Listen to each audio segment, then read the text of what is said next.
por favor. Bienvenida y gracias por tu tiempo y tu dedicación. Gracias, Carlos. Buenas noches con todos. Efectivamente, mi nombre es Raquel Ugarte. Generalmente doy la conferencia en marzo porque me gusta tratar temas donde está involucrada la mujer, como bien me han hecho el cartel. El año pasado hablamos de Hipatía, que es el siglo III después de Cristo, y esta vez no me he ido mucho más allá. El nombre de la charla es Poder, Sexo y Filosofía. El papel de la mujer en la Grecia clásica. Primero vamos a ubicarnos en Grecia. Ahí tenemos una ubicación geográfica de Grecia. Como vemos, está vecina al Imperio Persa. Hay una Grecia peninsular y una Grecia insular, y he marcado algunas de las partes de Grecia que vamos a conversar. Vamos a hablar de la isla de Creta, de Atenas, de Esparta, de la isla de Lesbos, alguito de Olimpia. Decía que vamos a empezar de antes. Bueno, ya, nosotros venimos, o sea, la serie, la sucesión es Grecia, Roma, Occidente. Pero antes de Grecia está la cultura cretense. Esta de acá es la isla de Creta y son los antecesores de los griegos. La cultura cretense tiene una antigüedad de 5.000 años, o sea, estamos hablando más o menos del 3000 antes de Cristo. Lo que ven en la pantalla es el Palacio de Cnosos. Es una cultura muy antigua y por lo tanto poco se sabe a ciencia cierta. Ustedes saben que la historia se conoce a través de los restos que dejan. Ese es el palacio que es el ingente Sir Arthur Evans.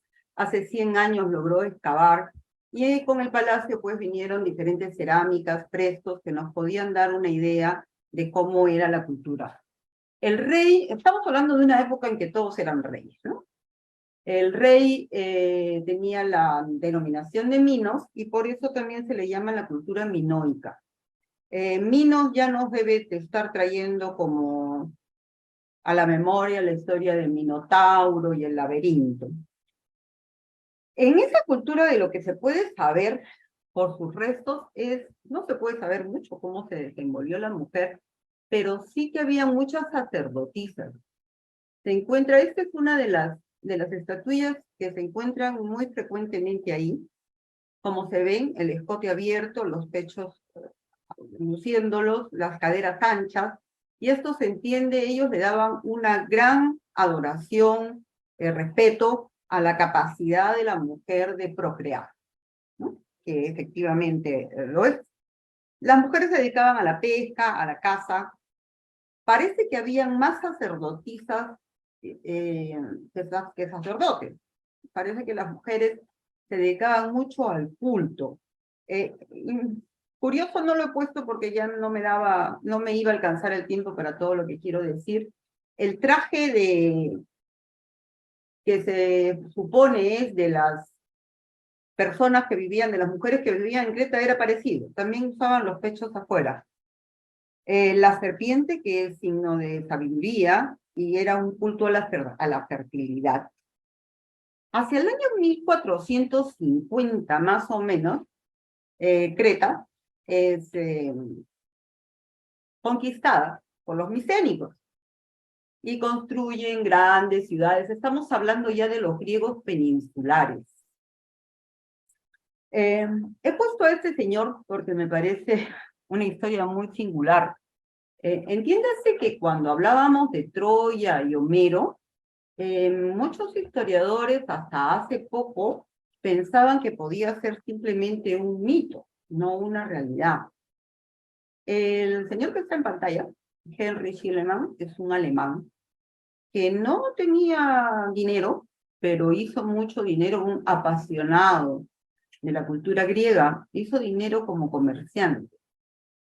Y con su propio dinero financió las excavaciones donde debía estar Troya. Y bueno, sorpresa, esto fue en 1870 aproximadamente. No encontró una Troya, encontró 9 Troyas. Por eso he puesto esa figura, o sea, ciudades que, de acuerdo a los tiempos que pasaban, las guerras, eran arrasadas y volvían a construir otra ciudad y volvían a construir otra ciudad. La que más o menos corresponde a la descripción de Homero es, creo que le llaman la séptima, pero le dicen 7A. Entonces, ahí también se descubrieron muchísimos otros utensilios que usaban en su vida diaria y que sirvió para tener mucha historia de cómo eran los griegos en realidad. Como siempre, colapsa la cultura micénica y empieza ya la cultura griega, lo que le llamamos cultura griega, con 1, 2, 3, 4 etapas. La edad oscura es porque casi no se sabe casi nada. La época arcaica, ahí están los años en los cuales se desenvuelven. El período clásico, que es del cual vamos a hablar, y el período helénico. Nosotros nos vamos a mover en la Grecia clásica. En la Grecia clásica tenemos tribus, tenemos ciudades alrededor, primero tribus y luego se convierten en polis, que tenían gobiernos diferentes. Tenemos a los aqueos, a los jonios, a los eolios, a los dorios, a los arcádios, ciudades como Atenas, Tebas, Argos, Esparta, Corinto, Lesbos. Estas ciudades, que les llamaban polis, curiosamente guerreaban también entre ellas, pero tenían un hilo conductor. O sea, aún guerreando entre ellas, aún teniendo gobiernos tan diferentes cada uno, sí tenían un punto en común, que era la religión, el idioma, con sus diferentes variaciones en cada uno, y también los eventos. Acá, por aquí está Olimpia, y en Olimpia se desarrollaban las Olimpiadas. Cuando se desarrollaban las Olimpiadas, se hacía una tregua en todas las guerras que podrían haber, para que los participantes se puedan dirigir a Olimpia sin ninguna dificultad. Entonces tenemos un grupo de ciudades que se llaman polis, que son independientes, que tratan una de aplastarse a la otra en muchos casos, pero que finalmente conforman la Grecia antigua.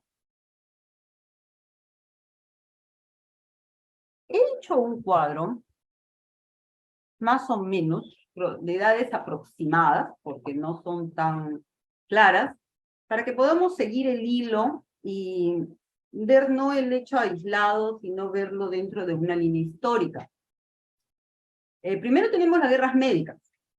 Las guerras médicas del 99 al 59 es cuando los persas tratan de invadir Grecia, sin éxito. Son 2, algunos dicen 3, pero fueron ganadas por los atenienses, por los griegos.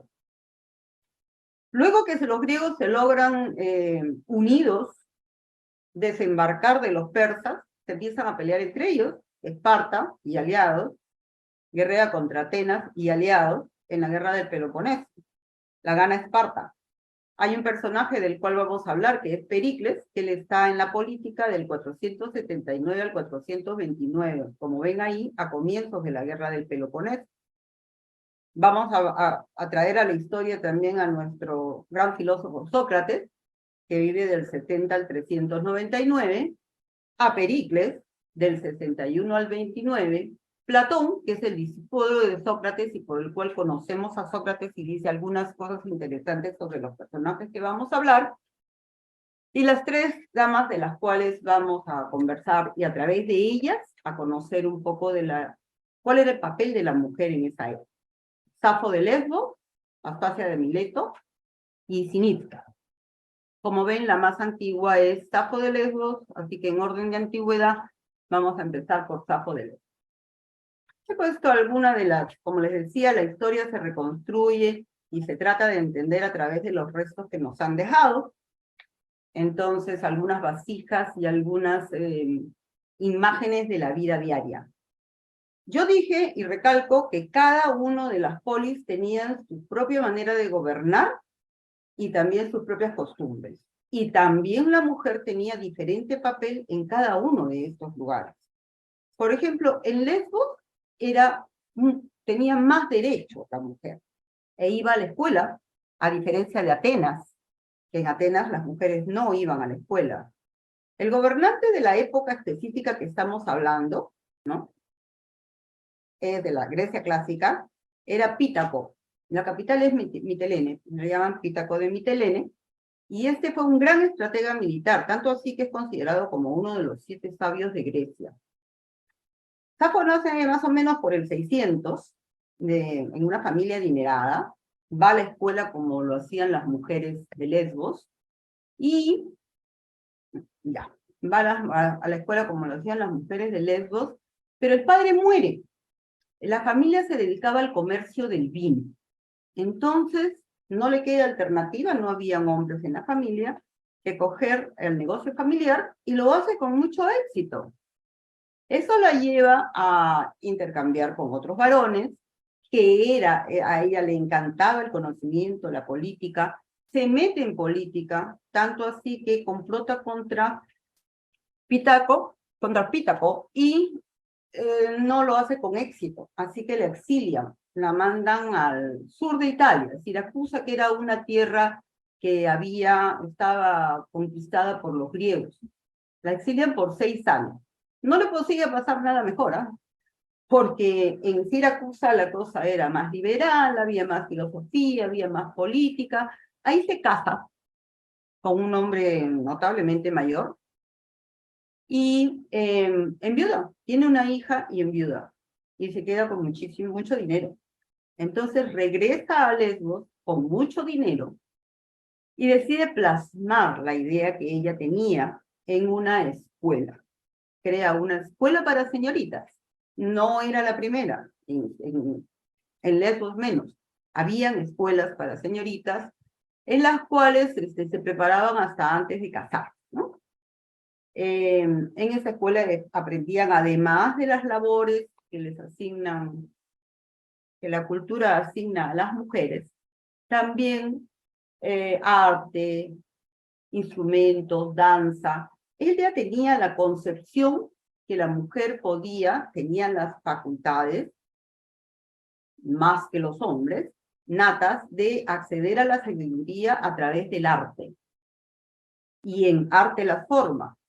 Y también en filosofía y política para las para las señoritas que estaban interesadas. Su costumbre era poetisa, primero básico. Era de las mejores poetisas de la época.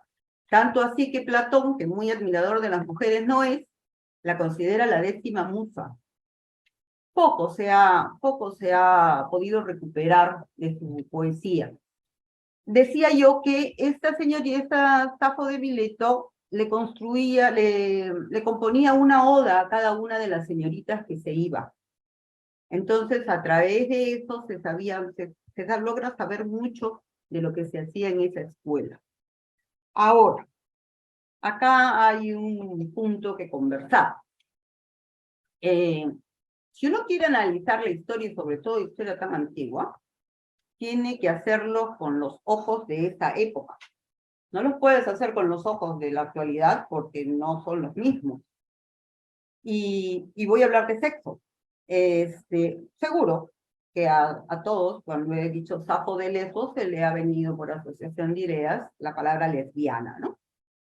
El sexo en Grecia, el sexo entre personas del mismo género no definían la identidad sexual de la persona. No necesariamente. Era más consentido entre varones que entre mujeres, más común en todo caso. Acordémonos que los griegos amaban la belleza física, el conocimiento, sus hermosas esculturas así lo refrendan. Por ejemplo, entre los varones aristócratas, el aprendizaje de un hombre joven instruido por un hombre adulto, que incluía prácticas sexuales, tenía inclusive una nominación. El erómeno era el varón joven y Erastes era el varón maduro. Y nadie veía mal ese tema. Continuando con Safo y por qué la aclaración, si respecto a Safo, sí, claramente ella tenía sexo con hombres y con mujeres, no solamente sexo, yo no sé si sexo tampoco, amó a una mujer que se llamaba Ati y también amó a un hombre. Hay una oda, les comentaba yo que la escuela que en la despedida de la escuela era una oda. La que ven en pantalla es la oda a los celos, y donde describe todas las emociones tan terribles que ella sentía cuando veía a su amada coquetear con aquel varón que definitivamente la estaba cortejando y con quien se iba a casar, ¿no? Hay una oda muy linda que no, bueno, la mejor, la más reconocida en todo caso, y que está completa, es la oda a Afrodita. Pero hay una muy linda también, la oda a la vejez. Ella muere más o menos a los 70 años. No sé, no hay pruebas, he buscado. No hay pruebas, no hay una cerámica que así lo diga, no hay nada que haga pensar que en ese lugar se practicaban orgías entre las señoritas o algo por el estilo. Pero sí está dicho en la historia, sobre todo cuando en la Edad Media el papa de turno, creo que en este caso era Gregorio VII, en el 1073, él inclusive mandó a quemar todas las obras que vinieran de Safo. Y con eso la historia perdió una linda poesía, una belleza literaria inapreciable, pero bueno, lo consideraron inmorales. Eso desde la vista de Gregorio y desde la vista de esa época, porque indudablemente los restos dejados en la ciudad nos dicen que ella era una persona bien considerada y apreciada y valorizada, puesto que hay monedas, monumentos, diferentes tributos que hablan de que Safo era una persona reconocida en esa época. La escultura que ven ahí es contemporánea, está en el Museo de Orsay, se ha hecho en tiempos contemporáneos, ¿no?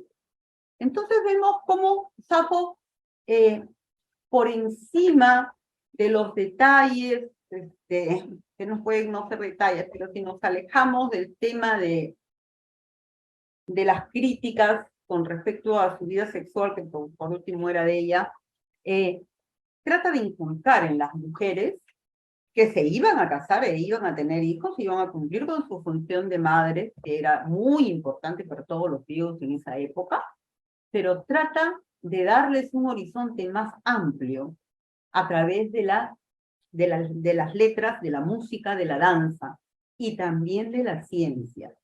Es un gran aporte para que esa mitad de la humanidad, porque somos la mitad, tenga acceso al conocimiento y luego logre un desarrollo personal. Sobre todo ese era su punto, conseguir el desarrollo personal e individual de sí misma. Eso pasaba en Lesbos. He tomado a esta señora como muestra. ¿Qué pasaba en Esparta? Esparta vivía una diarquía. Eran 2 reyes. Todos sabemos que Esparta es un pueblo guerrero, austero, machista, sí, autoritario, militar 100%.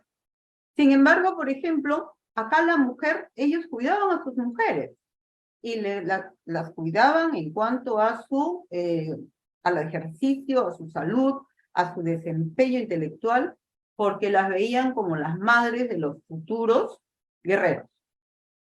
Y para ser madre de los futuros guerreros, pues tenías que ser un ser humano muy bien preparado.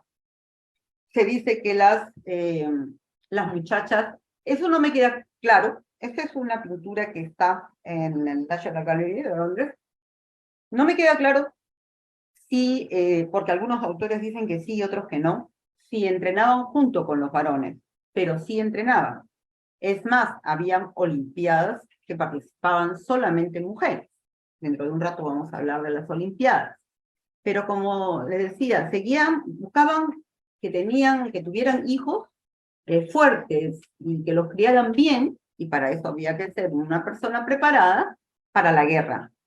Yo he tomado una historia que me encontré preparando esta charla. Esta, por ejemplo, es una figura, esta sí es de aquellas épocas, porque la otra no, la otra es una pintura moderna, encontrada en Serbia. de una mujer corriendo y entrenándose físicamente. Esto se puede ver en el Museo Británico. Las Olimpiadas eran solamente para hombres, y para hombres ciudadanos, que sepan leer, escribir. Además, eran para aristócratas en realidad, ¿no? Y se iban agregando, al igual que hasta ahora, diferentes disciplinas a través del tiempo. En algún momento se agregó la carrera de carros, una cuadriga, 4 caballos, porque las mujeres, entre su preparación física, también practicaban mucho las artes ecuestres. Ellas preparaban caballos, montaban a caballos tal cual amazonas, y había una de las mujeres, una mujer espartana, cínica, encontró por dónde meterse a las Olimpiadas. Y en aquella época logró ganar las Olimpiadas en esta disciplina. ¿Cómo? Porque lo que estaba prohibido es la presencia física. Pero en ese entonces, y solo por un tiempo, los carros podían ser conducidos o eran conducidos por los esclavos. Entonces, la dueña o el dueño de los caballos eran los que recibían el premio. Y así lo hizo esta señora Cínica, y que era una princesa en realidad, y ganó las Olimpiadas, ni siquiera una oportunidad, en 2 oportunidades, en el 392 a.C. y en el 396 a.C., salvando ese huequito por el cual se le permitió meterse como dueña y preparadora de esos caballos. Acá vemos una cerámica muy antigua, que habla de una mujer en las artes ecuestres, y cuando ella gana, construye un templete. Ella era princesa, les digo, con esta inscripción que dicen que hasta ahora se puede ver en Olimpia. Espero poderla ver pronto. Reyes de Esparta son mis padres y hermanos. Cinisca, vencedora con un carro de veloces corceles, erijo esta estatua y me declaro como la única mujer de toda Grecia que ha ganado esta corona. Por encima de la anécdota, porque sí, cuando yo supe que alguien en esa época, una mujer, había ganado las Olimpiadas, me pregunté cómo. Me gustaría que se valore cómo la mujer trata de ganar poco a poco un espacio, ¿no? Un espacio que le era negado por los usos y costumbres de la época. Hay una historia también curiosa acá con una mujer. Ustedes recordarán que los atletas tenían que estar desnudos, pero no los preparadores. Entonces, pero las mujeres no podían asistir, no podían participar como entrenadoras, no podían asistir. Pero hay una dama, Calipatira, que era de familia de ganadores olímpicos. Su padre, sus hermanos, y su hijo iba a concursar. Y quiere ver ganar a su hijo. Así que se disfraza de varón y acude a las Olimpiadas. Bueno, es descubierta, el hijo gana en el fervor del agasajo, se olvida de lo que tenía que disimular y la descubre. La sanción era despeñarla en el monte Tipeo, pero le perdonan la vida en honor al hermano, al hijo y a toda la cantidad de campeones olímpicos que tenía la familia. Es a partir de entonces que no solamente los atletas tenían que ir desnudos, sino también los entrenadores. Los entrenadores también tenían que ir desnudos para que no ose una mujer en estar presente en tan magno evento. Atenas, a pesar de ser la ciudad más importante definitivamente, Atenas es importante por muchísimas. Es importante porque es la ciudad más destacada marítimamente, comercialmente. Lleva su nombre en honor a la reina Atenea, que era su protectora, pero sobre todo, y todos lo sabemos, acá nace la democracia. Si bien es cierto, Pericles la consolida, pero desde la época de Solón, de Pisístrato y de Clístenes empieza a escuchar a los ciudadanos y a darles, a valorar la opinión que ellos tengan. Es un sistema nato. Pronto voy a hablar de la oración fúnebre de Pericles, que se las recomiendo ampliamente. Está en internet en todos lados. Hace un homenaje a los ciudadanos atenienses y a la democracia en sí. Pericles sienta las bases del gobierno democrático, pero resulta que en Atenas una mujer era una menor edad permanente. O sea, no podía manejarse sola, tenía que tener un tutor. Si no era el esposo, era el marido, el hermano, si se quedaba viuda, se buscaba otro marido, el hermano del marido muerto se casaba con ella, o volvía a la tutela del hermano, pero ella no podía estar sola. Tampoco, obviamente, no podía defenderse en juicios ni nada por el estilo. O sea, un hombre tenía que hablar por ella, y el juez jamás se dirigía a ella, ¿no? El sentido de su existencia era casarse, por lo cual ocurría muy joven, de 15, 18 años, generalmente con hombres de más edad, y tener hijos. El matrimonio era un acto privado entre dos familias que generalmente, por no decir siempre, estaban vinculados con el dinero. Obviamente estamos hablando de las hijas de los ciudadanos, porque las mujeres, claro está, no eran ciudadanas, no podían ser ciudadanas. Tenían una dote, y si se divorciaban, la dote le era regresada, pero no a ella, porque ella no podía administrar bienes. Por consiguiente, la dote iba a ser regresada al padre, pero si el padre estaba muerto, entonces ella antes tenía que tener un tutor para que la dote vaya al tutor. Hay una anécdota que se los digo solamente referencialmente, de una hija única que tenía que heredar, y hubo un gran problema ahí porque las leyes no permitían que una mujer pudiera administrar bienes. Obviamente tenía que ser totalmente fiel en el matrimonio.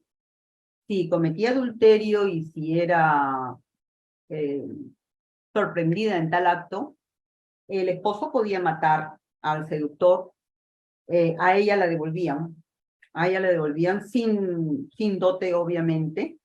Sin embargo, para los hombres, y acá miramos un poco el tema más grande, los hombres estaban permitidos de 3 tipos de mujeres. Ellos, la esposa, y se decía la esposa para tener hijos, la concubina, que muchas veces eran esclavas, para el sexo, y las etarias, que de eso vamos a hablar, estairas, perdón, que de eso vamos a hablar, para el placer, pero el placer en todo el sentido de la palabra. En Grecia, en Atenas, había esclavitud. Por consiguiente, tenemos que diferenciar los diferentes tipos de mujeres que había. Estamos hablando del matrimonio y de las griegas, eso respecto a las hijas de los ciudadanos, que tenían una dote que ofrecer. Cuando hablamos de esclavos es porque Grecia, que tanto guerrió y tanto se expandió, toda la población era capturada como esclavos. La población del pueblo dominado, una costumbre muy de la época, ¿no? Era capturada. Inclusive era una práctica usual de los griegos en general matar a todos los hombres y tener hijos con las mujeres que quedaban, cosa que ya tenían ciudadanos griegos, ¿no? Eso lo hacían comúnmente con los pueblos que lograban dominar. Pero eso sí, en la religión tenían lugares igualitarios. Ahí sí las mujeres tenían una importancia mayor. Habían inclusive quienes tenían algunos cargos, los que llevaban las cestas para las fiestas religiosas, que se llamaban cenéforas. También no podían ejercer ninguna función pública, claro está, pero sí habían sacerdotisas. Acuérdense que Atenas es hablar del oráculo de Delfos, y el oráculo de Delfos es hablar de una pitonisa, y esa era mujer, básicamente mujer. ¿Qué hay con las otras mujeres?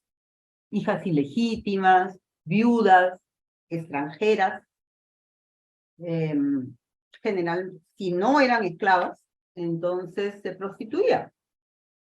Y justamente, a veces un resto de aquella época, 505 antes de Cristo, donde una mujer sacerdotisa está oficiando, ¿no? Esto lo encuentran en Atenas. Entonces, en Grecia había prostitución, pero no había una sola prostitución, habían varios tipos de prostitución. En ese jarrón se ve a la cortesana y a su cliente en el Museo Arqueológico de Atenas, ¿no? Hemos dicho que parte de las prostitutas eran aquellas que, unas, las que eran esclavas, y otras, que sin ser esclavas, no tenían tutor, porque el marido se murió, porque se iban a la guerra, que era tan usual en esa época, y eran prostitutas. La prostitución era un negocio legal, ¿eh? Pagaban impuestos, era un negocio legal. Por eso es que los varones, existía también la palabra burdeles, y ellas ejercían la prostitución en burdeles, y como no podían administrar sus bienes, tampoco podían ganar plata de la prostitución. Entonces tenían a un hombre que las administraba. El nombre con el que se denominaba ha de ser el que da origen a la palabra en español proxeneta, se llama promoboscos.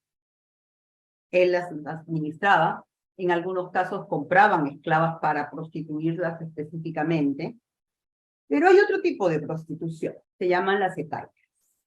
Las hetairas o las heteras. Decía hace un rato que eran 3 tipos de mujeres permitidas para los hombres, ¿no? La esposa para los hijos, la concubina para el sexo y las hetairas para el placer, pero para el placer en un sentido global. Las hetairas generalmente eran extranjeras.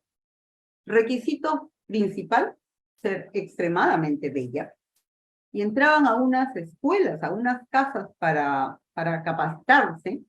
Los enseñaban danza, instrumentos, y a las que tenían interés y podían hacerlo, filosofía, psicología, política. ¿Por qué? Porque su papel básicamente era el de ser una dama de compañía. Entonces nos encontramos con esas paradojas esas contradicciones que se encuentran en los varones, ¿no? Y una herencia hasta no hace mucho ha subsistido, o sea, a la esposa, ¿no? Que iba a ser la madre de sus hijos, a esa no la educaba, pero sí educaban a mujeres muy bellas para compartir con ellas. No era un tema de sexo solamente, era un tema de compartir. Compartían los banquetes o los simposios, en esa época se decían los simposios. Habían fiestas que no eran orgías, eran fiestas donde se filosofaba sobre el amor, sobre la política. Su opinión era respetada. La hetaira tenía que tener un traje distintivo, sí, pagaba sus impuestos también, pero era un personaje respetado, no era un personaje inmoral apartado, no. Se les reconocía como personas, mujeres muy cultas, que tenían algo que decir. Entre todas las hetairas destaca mi último personaje, Aspasia de Mileto. Aspasia nace en Mileto, efectivamente, parece que de familia adinerada. Todo es tan antiguo, y sobre todo si se trata de reconstruir vida de mujeres, menos, porque las vidas de las mujeres no eran importantes. Las vidas de los varones, algunos datos más encontramos, pero en las mujeres no. Pero parece que ella viene como la hermana menor de la esposa de un ateniense. Y así llega a Atenas, muy interesada en una ciudad donde la cultura, el arte, era mucho mayor que en su ciudad. Entonces, eso la lleva a venir acá, a venir a Atenas, entra a una escuela de Taira, y destaca inmediatamente por su belleza, no solamente, sino por su gran arte en la retórica. Se dice que es maestra de retórica y logógrafa. Retórica, el arte de hablar, el arte del discurso. ¿Por qué logógrafa? Porque en esa época, desde la época de Solón, empieza más o menos lo que después nosotros le llamamos los abogados, ¿no? Cuando tú tenías un problema judicial, tenías que tener un escrito, tenías que presentar tu alegato, que le llamamos ahora, tenías que presentar tu alegato y hacer el discurso en el juzgado. Entonces, personas que ahora le llamaríamos abogados, hacían estos discursos. Bueno, ella también se dedicaba a eso, ¿okay? Y era muy, muy destacada en lo que hacía. Inmediatamente logra reunir a los hombres más importantes de la época. Sócrates entre ellos, Aristófanes y Pericles. Muchos iban a escuchar su discurso, e inclusive se dice, y a partir de acá voy a usar más de lo que a mí me gustaría la palabra se dice, porque no hay nada totalmente cierto, se dice que muchos hombres llevaban a sus esposas a escuchar y a que aprendan de Aspasia el discurso que había. De hecho, que esta situación ya implicaba el reconocimiento de que ese ser humano que se llama mujer podía tener las capacidades no solo iguales, sino en casos superiores, como que ahora es totalmente claro, ¿no?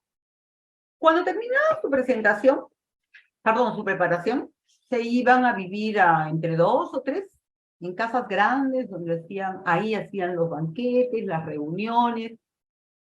Si cobraban por sexo, cuánto cobraban, eso no lo sé, tampoco me interesa, pero seguro que sí, era parte del asunto, pero en todo caso el sexo con las hetairas era consentido por ella misma y remunerado definitivamente, ¿no?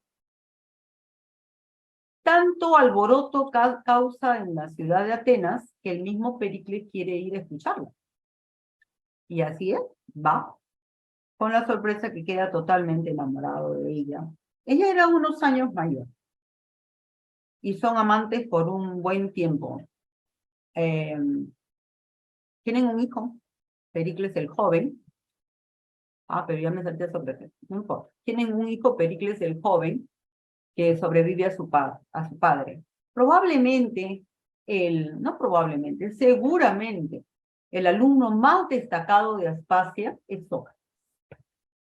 Y eso es convicto y confeso, o sea, Sócrates lo admite abiertamente, que es alumno de Aspasia en retórica, le envía alumnos, la recomienda a otros varones para que se preparen con ella. Y al respecto, una nota, ¿no? Como sabemos, Sócrates no escribió nada. Lo que conocemos lo sabemos a través de sus discípulos, especialmente de Platón. Y tenemos que tener en cuenta que si uno lee o el Fedro o el Banquete, no es un documento histórico. En estos documentos, por ejemplo, el Banquete es una serie de 6 discursos sobre el amor. Uno lo hace Sócrates, pero lo escribió Platón. O sea, no podemos pensar o asegurar, en todo caso, que lo que dice el Banquete lo dijo Sócrates. Menos aún de pie puntillas, y tampoco ni siquiera podemos estar seguros que fue la idea, porque puede haber sido la deformación de Platón al captar la idea de Sócrates, o pudo ser simplemente lo que Platón pensaba y lo puso en boca del maestro, ¿no? O sea, él no, es una manera de contar. Es una manera de contar. Pero en este libro, que se los recomiendo, si no lo han leído, les paso el dato que ahorita está en audiolibro, que en YouTube hay un audiolibro de Banquete con una locución fabulosa, que inclusive cuando habla de la única dama, porque, a ver, en el libro 6 amigos se reúnen y hablan sobre el amor. Era costumbre de la época reunirse, tomar vino y plantear un tema. Y cada uno hacía su discurso. Sócrates es el penúltimo. Entonces, él empieza, pero insisto, Platón pone en boca de Sócrates la palabra: todo lo que sé del amor lo aprendí de una mujer, de Diotimia de Arimatea. Sorpresa, no es Aspasia. Sí, pues, no es Aspasia. Paréntesis. Diotimia de Arimatea existió. Fue la manera que Platón le pone ese nombre a verdaderamente Aspasia. No he encontrado ninguna información clara al respecto. Hay un historiador, Charles Kant, es profesor de filosofía de la Universidad de Pensilvania, y él opina que Diotimia coincide en muchos aspectos al discurso que tenía Aspasia. En todo caso, les insisto, en el audiolibro, cuando en boca de Sócrates, Platón habla en boca de Sócrates y se refiere a lo que Diotimia le dijo, inclusive la locución es de una mujer. Entonces, es muy fácil, creo que son 6 horas. Algún día que tengamos un viaje largo y vayamos manejando, es una excelente compañía. Y en esta locución, la dama en cuestión, vamos a ponerle, habla del amor, de los diferentes tipos de amor, ¿no? Y habla del amor como la fuente motora del ser humano para llegar a la espiritualidad, ¿no? Salir de la materialidad y llegar a la espiritualidad.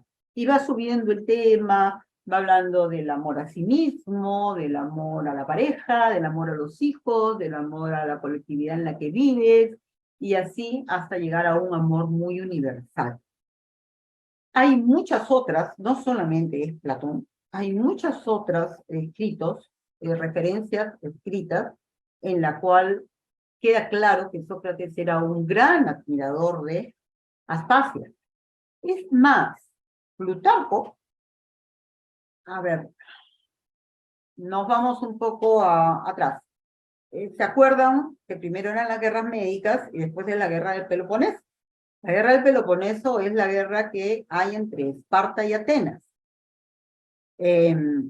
Cuando los espartanos estaban a la puerta de Atenas, Pericles, y una de las últimas cosas que hace, porque él muere en la peste, muere en los comienzos de la guerra del Peloponeso, la cual pierde Atenas, hace una oración fúnebre. Esa también está en internet y es muy hermosa. Es muy hermosa, de verdad. Y muy, para los que estamos en Perú, y no solamente en Perú, en realidad en el continente americano, hace un elogio a las personas, a los miles de soldados que han muerto defendiendo la democracia. En general, la historia juzga como un retroceso para la humanidad el que Esparta haya ganado, porque los intereses de Esparta eran diferentes. Los intereses de Esparta eran militares, pero no eran de arte y sabiduría. Ese no era el fuerte de Esparta. Entonces, felizmente que duró poco. Pero bueno, duró poco porque Esparta guerreaba con Tebas, en fin, todas las guerras de esa época, y Atenas vuelve a quedar libre también por poco tiempo porque finalmente cae, ¿no?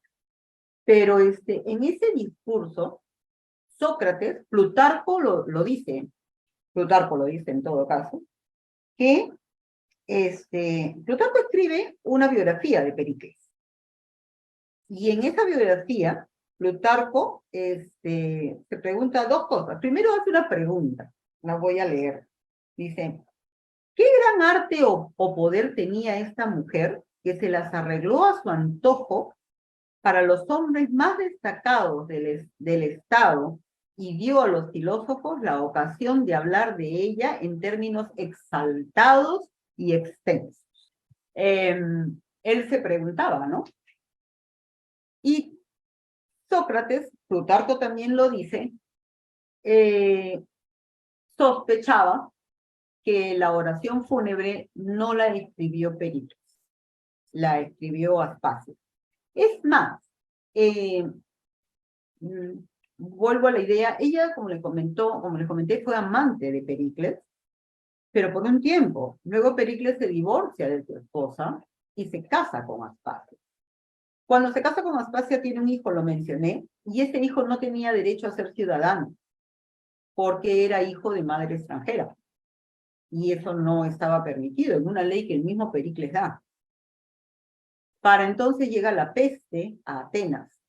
Se mueren los dos hijos de Pericles, y luego, más adelante, también se va a morir Pericles de peste. Y el mismo pueblo, en los organismos democráticos que ellos tenían, eximen de esa ley al hijo de Pericles, a Pericles el joven, reconociéndolo como ciudadano ateniense para que pueda heredar a su padre, lo cual no era la manera común de conducir, ¿no? Pero antes de que se mueran, porque ya nos fuimos hasta la muerte, cuando Pericles se une a Aspasia, tampoco está claro que necesariamente se casaron, no está claro. La mayoría de los autores dicen que sí, pero no, sobre todo porque el hijo heredó, pero no está totalmente claro, algunos dicen que no. Aspasia no era la esposa convencional, ¿no? O sea, ella siguió siendo la maestra de retórica, siguió siendo la filósofa, siguió participando en diferentes actos públicos, y algunos de los atenienses no lo veían bien. Entonces se convirtieron ellos dos en blanco de muchas críticas. A él lo ridiculizaron muchísimo diciendo efectivamente lo que comentaba, que ella es la que le había enseñado a hablar y que ella es la que le hacía todos los discursos. Inclusive la llevan a juicio. La llevan a juicio por impiedad. Y sorprendentemente, digo sorprendentemente porque dos amigos de Pericles también habían sido llevados a juicio y él no movió una pluma por salvarlos, pero con él sí, con ella él mismo asume la defensa de esta mujer en un maravilloso discurso que dicen dura 3 horas, no lo he encontrado. Por Fidias y por Anaxágoras no hizo nada. Uno murió, condenado a muerte, y el otro murió en la cárcel, ¿no? La acusa Jantipo y le dice, la acusa de impiedad, de corromper a las mujeres, de corromper a la juventud. Recordemos que es la misma acusación que recibe Sócrates, por lo cual es condenado a beber cicuta. Eso es en el 399, ¿ok? Entonces, finalmente liberan a Aspasia, gracias al enorme y buen discurso que hace Pericles, pero sin embargo eso no la exonera, o no los exonera a ambos, de la burla pública, ¿no? Yo encontré algo curioso. Hay un historiador muy metido en la vida de Pericles, que se llama Kahn, Donald Kahn. Donald Kahn, historiador de la Universidad de Yale. En la época, y como respuesta a lo irreverente para ellos que podía ser Aspasia, ¿no? No asumiendo la posición de una mujer, más aún de la mujer del emperador, y saltándose todas las reglas, Aristófanes hace una comedia que se llama Los Arcanienses. Ahí hay un texto, que es una parte de Aristóteles, de Aristófanes, en el cual desliza, no desliza porque es una comedia, nada de lo que se dice ahí necesariamente es realidad, que Aspasia influenció en Pericles para la guerra con Mileto, ya que Aspasia era de Mileto, y que esto se origina porque habían dos prostitutas que son llevadas, ¿no? Llevarse a dos prostitutas de la casa de Aspasia. Entonces la conclusión de la obra es que por tan poca cosa se había hecho una guerra con una gran pérdida de atenienses. El edicto de Mergara, que es un edicto por el cual Atenas decide apoyar a Mileto, y que este juicio verdaderamente nunca existió. Tampoco me queda totalmente claro. Que ese juicio fue una tergiversación de una interpretación de esta obra satírica. Bueno, existiera o no existiera, Aspasia termina libre, compañera de Pericles, y Pericles se muere. Se muere de peste, se muere en la peste. ¿Que yo terminé? ¿Qué hora es? Más o menos, ya todavía no termina. Se muere justamente de peste, ella se casa posteriormente o se une a un militar, Aliciades. Hay que comprender que en la vida de las mujeres solamente existen en la medida que estén unidas a un hombre, ¿no? Porque si no, pierden el rastro. Después de la muerte de Pericles, en el 429, muere Pericles, y pocos años después, ella se une a Aliciades, a Lisicles, que era un hombre bastante burdo, bastante inculto, militar, y da una vuelta tremenda, se convierte en líder de los ejércitos, y muere también en la guerra. Y de parte de eso desaparece Aspasia del panorama. Por ahí se dice que hay algunos libros y existe la persona, funda una escuela de Darias, lejos, y que una de sus alumnas más destacadas llega a ser la amante inclusive de importantes autoridades de la época. En todo caso, hemos visto a través de estas tres historias, a través de estas tres ciudades, que la sociedad de ninguna manera era igualitaria con las mujeres, que en algunas se ensalzaban su calidad, su posibilidad, su don de parir, en otras simplemente se utilizaba para perpetuar la especie, pero siempre la mujer ha estado buscando un espacio. Yo no quiero que esto sea un discurso feminista porque no lo es. Y ya que acá casi todos, no todos, somos estudiantes de teosofía, quisiera enmarcar esas historias que hemos visto dentro de una idea más amplia. Sabemos que cuando se pasa de lo inmanifestado a lo manifestado, en el camino de venida y después en el camino de vuelta en el cual estamos para llegar a la espiritualidad, tenemos que tener diferentes experiencias. La separación de los sexos, y quiero incidir en eso, la separación de los sexos, no la creación de la mujer y de Eva y la serpiente y la manzana, no.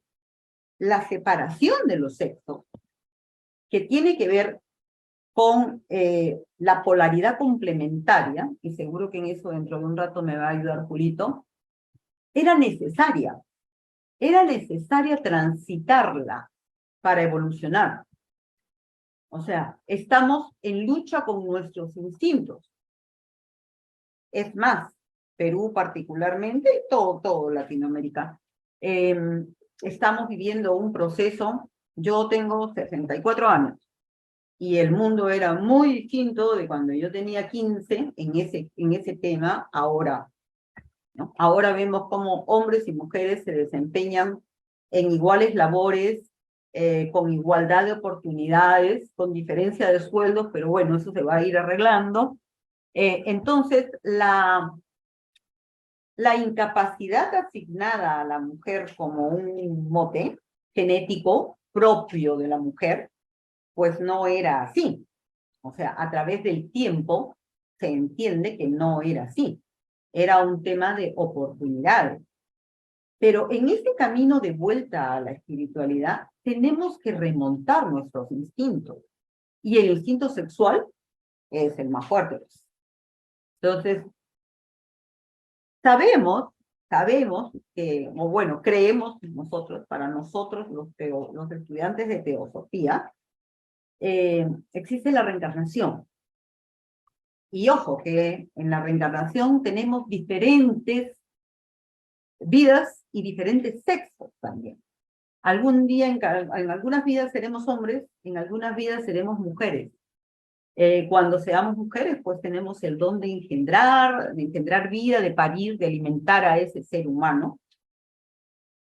Pero cuando seamos hombres, también tenemos la oportunidad de ver a esa otra mitad de la población, porque es la otra mitad de la población, y trabajar juntos, como sociedad, no como mujer, como sociedad. Es un gran logro poder poner a funcionar a el íntegro de la humanidad, no solo a esa mitad y la otra que se quede esperando, sobre todo por los aportes que tiene desde el punto de vista de su complementariedad con el masculino, porque no somos iguales, claro que no, somos opuestos y complementarios. Mucho tiempo ha transcurrido para que entendamos eso. Yo me imagino pues que alguien que vivió en ese siglo jamás se imaginaría que la sociedad iba a llegar a lo que ahora está llegando, ¿no? Mujeres con trabajos increíbles en sectores que antes eran solo de varones. Tampoco es, y para hablar del otro lado, ¿no? Tampoco yo no creo que las mujeres tengamos mayores habilidades para la vida espiritual y los varones no. No lo creo. Pero en todo caso, en nuestras reencarnaciones sucesivas, vamos a poder experimentar, trascender a nuestro instinto, entender que la otra parte, sea hombre o mujer, es un ser humano con sus propias decisiones, con sus propios objetivos e ideales, ¿no? Y esta revisión de la historia trata de eso.